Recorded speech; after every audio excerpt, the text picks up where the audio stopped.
those horror movies where they have to like show the girl running in the forest with her boobs out, and it's just like, okay, what was the point of that?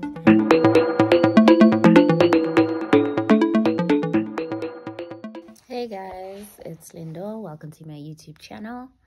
Sorry, just trying to make sure that my makeup and all that's decent. So it's 2024. Happy New Year. Compliments. I hope you guys entered well. I hope you had a lovely festive season, that you prioritized rest, amongst other things, groove. And I hope that you have prayed over your goals, and I hope you've written down your goals. You know, doesn't have to be super detailed, but just a few things you would like to accomplish, achieve. I don't know. Sometimes people feel like really silly about resolutions, but I think there is wisdom in just trying to chart a direction for yourself, because if you don't, life will pull you any which way. Anyways, all of that to say, I hope we have a good year. And yeah, I'm rooting for you guys, and I hope you're rooting for me. Woohoo! Okay, anyways, let's get into first thing. Such a Fun Age by Reid. I did a review of this book on my Instagram, and I'm not going to talk too much about it. You can read the full review, but I just had to mention it on my YouTube as well for this audience. Such a good book. She's an amazing writer. This book, I'm actually very late to the party. This book is actually like, I think it was a 2019-2020 hit. But I have really been out of like recreational reading, so I'm trying to build the habit back, and this was a good place to start for someone like me who's been out of touch with reading, not really a fiction fan. I read more nonfiction books. Like, it's just always been my thing. I mean, after primary, when I got into high school, I just got into nonfiction books, and yeah, I never really went back to fiction. So it's exciting to pick reading up again in adulthood, because I feel like there's so many distractions and there's so much value to be found in books. Just reading a good story, making connections, thinking, you know, so much can be gleaned from a good book, fiction and nonfiction. Subject matter, if you're interested, it's really a story about a girl in her 20s, late 20s, her boss, her love interest, and how they intertwine. And it has a lot, I won't say a lot, but it covers race dynamics. It's centered in America, but you know, it's relevant for the rest of the world. It's relevant in South Africa as well. Just, you know, interactions between Black people and white people, the microaggressions that happen, you know, the nuanced things that happen. And yeah, it's quite validating for someone like me. And by that, I mean just a young Black woman, you know, living in a very, very white world. Moving on from that, so it's a good book. It's a fun read. It's a nice bedtime page turner. She keeps you on the edge of your seat. So if you need something to pull you back into reading, good book. I actually wanted to make this video so I can speak about Saltburn.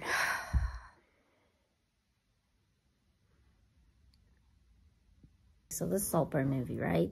So I see people, I love movies. I'm a like huge movie connoisseur.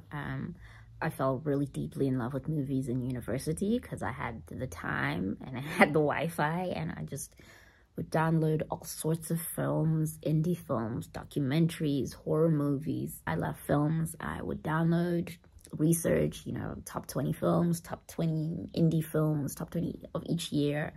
Sundance Festival films, Toronto Film Festival films, A24, which I'm a huge fan of, you name it. If there is a good movie, if there's a movie that critics raved about, or impactful movie, I would watch it. So of course, when Saltburn and everyone's like, woo, this movie, you know, pushing limits, or, you know, to be quite fair, to be very fair, I didn't really see a review about it that said exactly what the hype is about. I just kept seeing the name everywhere. And so I was like, okay, lots of people are talking about this movie, I'm seeing it everywhere. Let's give it a shot while I have time on leave. Huh. can't believe I sat through the hour and 40 minutes of that movie. Can I just tell you, the first hour of the movie is, I guess they're building up the plot.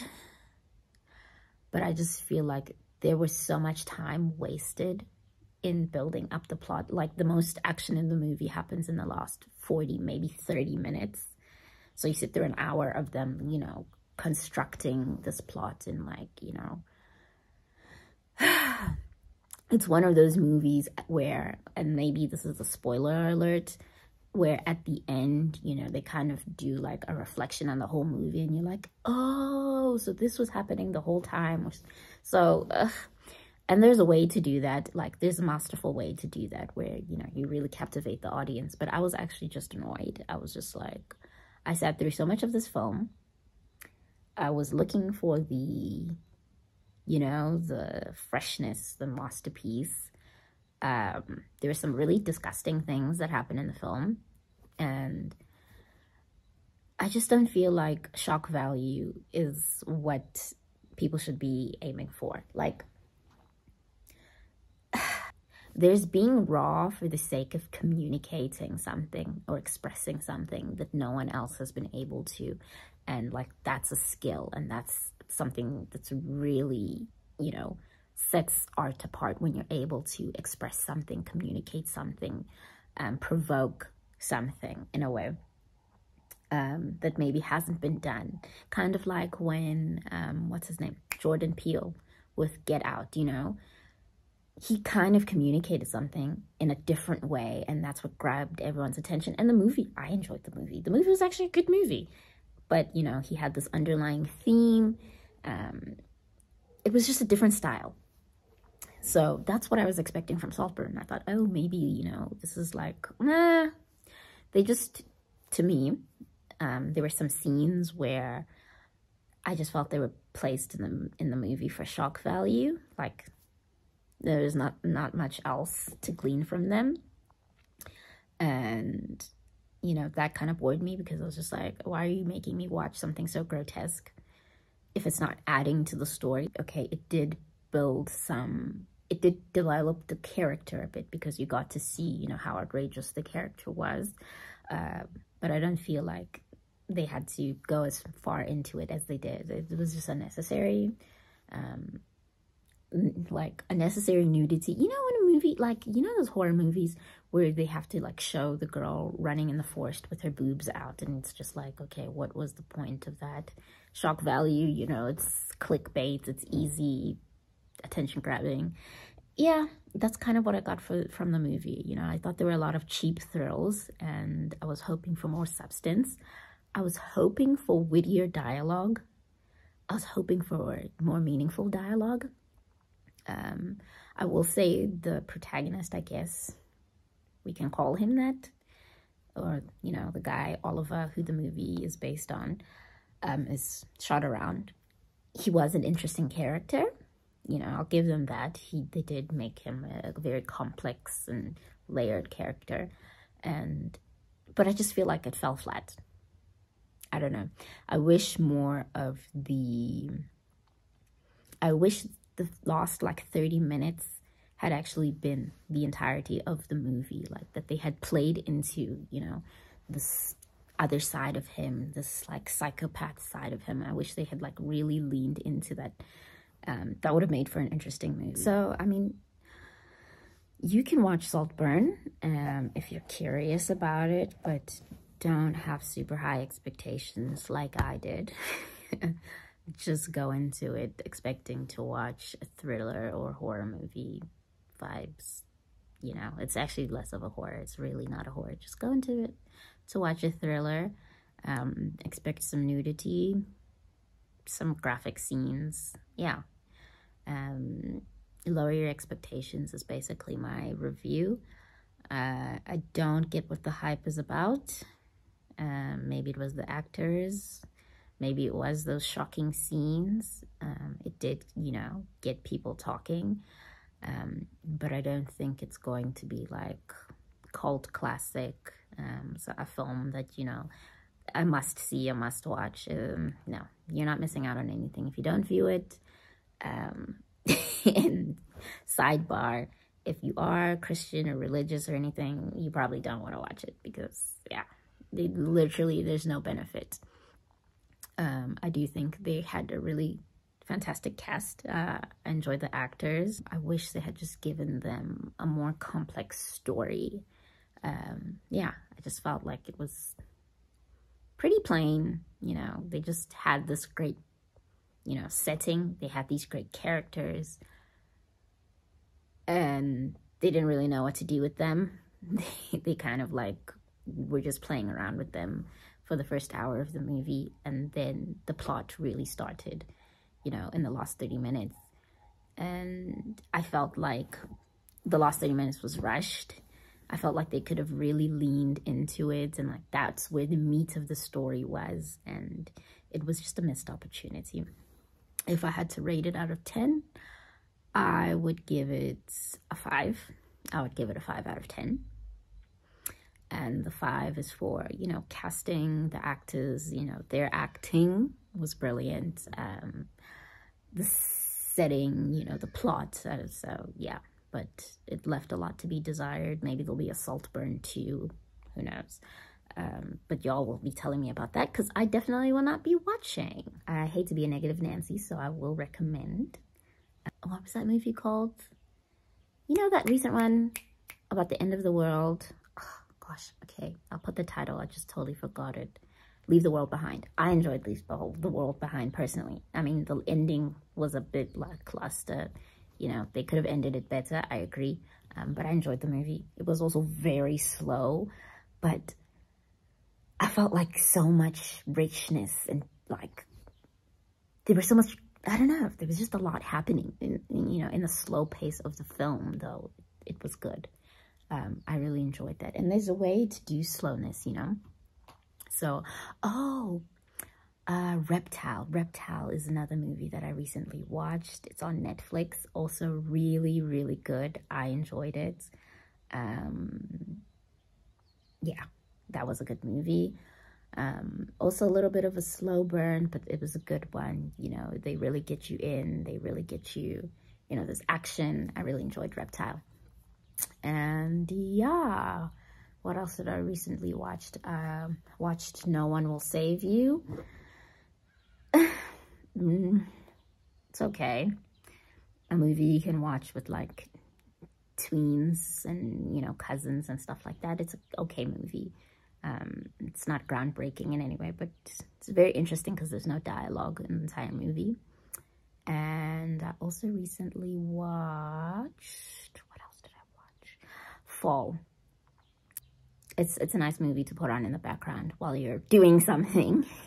It'll get your attention, you know, but again, it's not gonna change the way you see the world but yeah, those are some recent films, and I really just wanted to talk about Saltburn because I just wanted to say, don't believe the hype.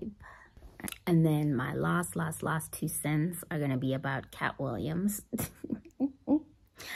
I just want to say I did not watch the whole 2-hour interview because, Lord, child, like, why am I doing that? I just watched the clips from Twitter. So, and there was like a 30-minute clip that I watched. So I feel like I've got the gist.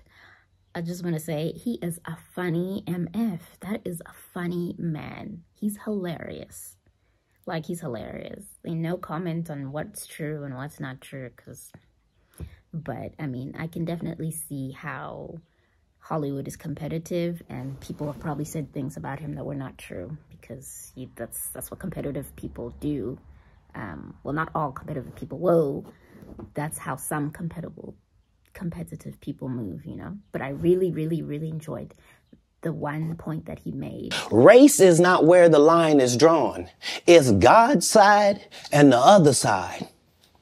And we don't care nothing about the other side. Period. Period. All of these big dick deviants is all catching hell in 2024. It's up for all of them. It don't matter if you Diddy or whoever you is. TG Jakes, any of them. All lies will be exposed. That's all. And anyone who takes that the wrong way, know why they take it the wrong way. The truth is the light. Like, 2024 is about realness.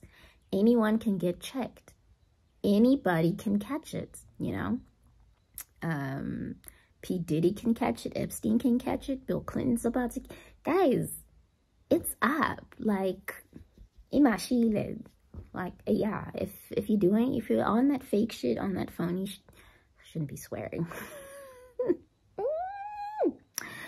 If you're on that fake-ish and on that phony-ish, like, wrap it up, you know, figure it out, because the days of the long con are over. It seems to be there's a time of reckoning, and there's a lot of truth coming out, and people who have truths and have stories are coming out and telling them, because, you know, why should they be quiet and protect other people who have no regard for them? And I'm here for it, you know. 2024 and onwards, we're about speaking our truth and not letting shame hold us back. And that's a really, really powerful thing, because a lot of people hurt you and do disgusting things to you, and they rely on your shame to keep your mouth quiet. Now, we're not going to be reckless now, child. I'll never recommend recklessness. You know, be smart, be wise. But letting shame and fear hold us back is out, hey? 2024 truth is in. It's really in. I just want to end the video with a word of encouragement. Just want to say that God loves you. He sees you.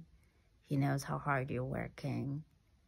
He's working on something really special for you. And if you can just trust and believe in due time and just reflect on the things that he's already done, he wouldn't have worked so hard to get you to where you are just to leave you there. So yeah, I'm really hopeful for a good 2024, you know, and hope you guys have a blessed year. Chat soon. Ciao.